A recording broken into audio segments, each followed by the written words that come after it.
Good evening, ladies and gentlemen, and welcome to Seekers of the Supernatural. I'm your moderator, Tony Sparrow, along with hosts Ed and Lorraine Warren, and we also have a special guest with us tonight, Mr. John Zaffis, a psychic researcher who's been investigating areas of the supernatural for over 20 years. If you've been with us in previous programs, you're well aware of some of the haunting phenomena that we've spoke about, some of the evil entities that we've talked about, demonic spirits, things of a preternatural nature, an evil, bad nature, very bad. But tonight we thought we'd take a little different turn and talk about something beautiful, something very, very lovely, and something that you, the audience, will enjoy.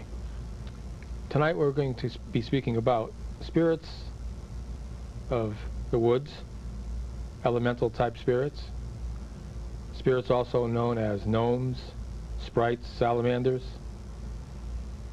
When you think of a leprechaun, for instance, in Ireland, those kind of spirits.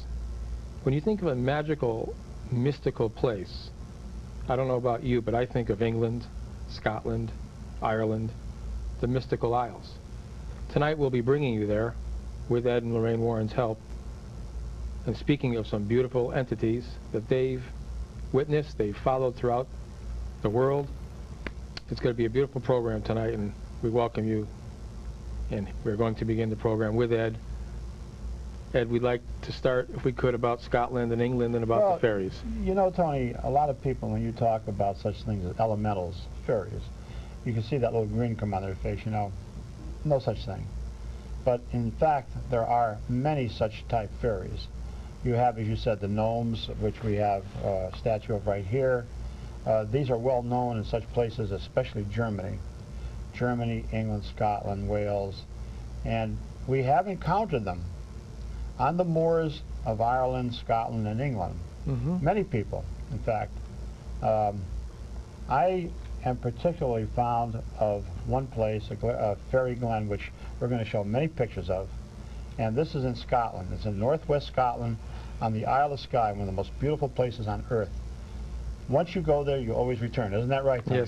Yes, you always I've return. been there. I love because what you're seeing is a peninsula of land going out into the North Sea. High mountains, snow-capped sometimes, and all around you is the North Sea, and the next stop is the North Pole.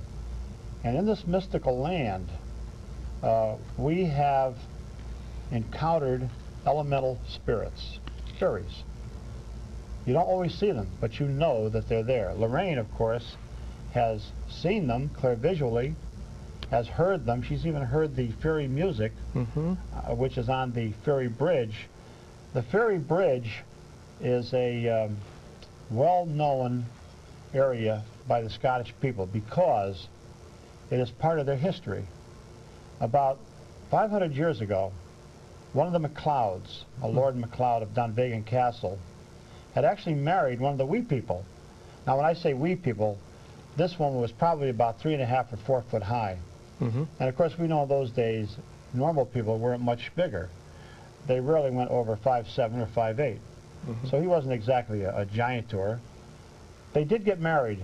A mystical wedding took place, but after about 5 years they felt that they just couldn't make a go of it. They were from two different worlds. Now he left her on what they call the fairy bridge, which is still there today.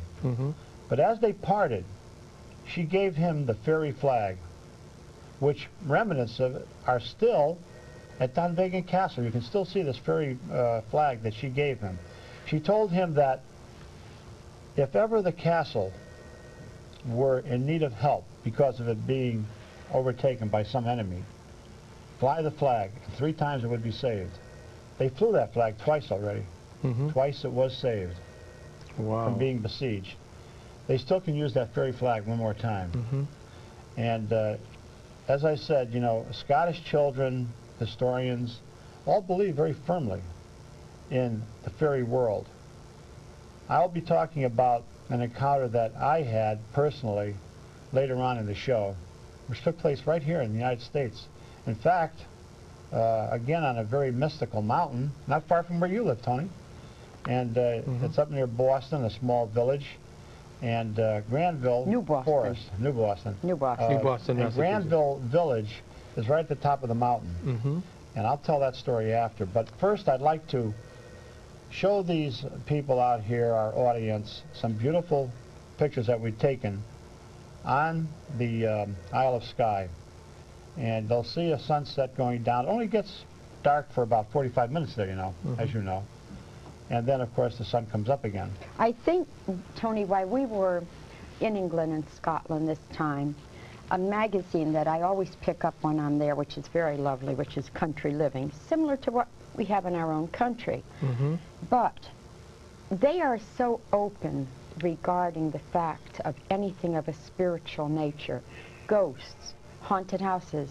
It isn't a taboo subject either in any magazines or literary works or even in general conversation with the people who live there. So I read this, Away with the Fairies. No one knows for sure or who or what fairies might be. Talks to believers and skeptics who think they have pretty good ideas. Fairies favor borderline states of mind, just as they prefer all boundaries. Twilight, midnight, Midsummer's Eve, Halloween, crossroads, and seashores. The first time I was introduced to the fairy world, I probably was about 11 years old, was taken to a movie to see Midsummer's Eve. I will never forget it. It was movies like this that were instrumental in generating my interest in the supernatural. This goes way back, of course. We're talking maybe 50-some years ago. In fact, 60-some years ago. And I'll never forget it. It was a mystical movie about